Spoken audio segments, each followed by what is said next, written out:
Welcome to this video. In this video I'm going to show you the front facing portion and the spreadsheet admin that's housed in Google Sheets and how they work together and how the workflow works in the background. This is not going to show the install of the booking system. That is included in the repository that you download from. As you see here, this is the form.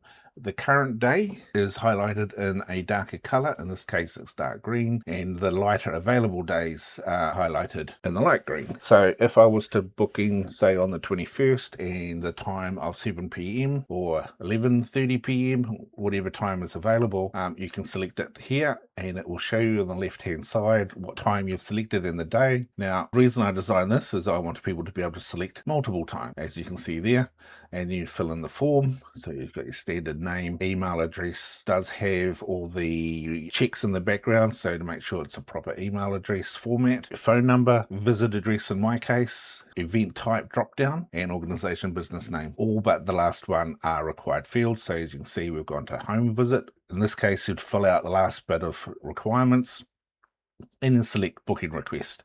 If you, in this case, I've done it where a virtual Zoom call has a paid requirement, so the system allows you to hook it up with something like Stripe in this case, and it will call that Stripe payment and show you here. So in this case, if you change it halfway through like I just did, it does actually take the times away. So for this demo, I had to go back and select the time. Once all the form fields are filled out, and then it goes secure payment, it then takes you to the Stripe payment center. Right, so back into the form, if I change it to another time slot, and this is a regular one, so if for some reason the time slots are no longer available, it will show you. So I'm going back and just changing it and then submitting. Once I clear it and submit. Just on the side note, my bookings have a 30-minute overlay. So if I book in, say, a 30-minute booking, and then somebody else was to come in and book that 30 minutes after, that 30 minutes after actually won't be available because I have a 30-minute buffer between my appointments.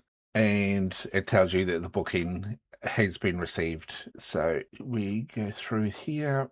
Now, this is what you would see. In this case, it's called my Hawke's Bay Center Bookings spreadsheet. So we'll click into there. Here we have the spreadsheet. So got our customer name, we've got contact details, which are blurred out, the notes, the selected times, time it's actually blocked out to, and the status. Now, we'll get to the status shortly.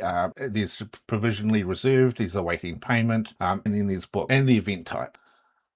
So the system comes where you can choose provisionally reserved and come through and you can confirm it as a booking, but we'll come back to that shortly. Right, so here is my Gmail. Because I used my email address as a recipient address, I have two emails. So the first one is what I would see as the site owner that somebody has booked. And the second one, this is what the recipient sees. It's nice and easy to read. Your booking has been provisionally reserved and that I'll be in touch with 24 hours to discuss your requirements. And now we're back in our spreadsheet. And if I select the line and go center bookings, confirm the booking, you'll notice it changes from provisionally reserved to booked. And then if I hit OK, it will send an email to the user to say that the booking has been booked. And here we are back in the, I'm just double checking the date and time to show you. And there it is there in my Google Calendar. Double click it and then I've got all the information. So in my calendar, I've got my record. All right, thank you for that. Bye for now.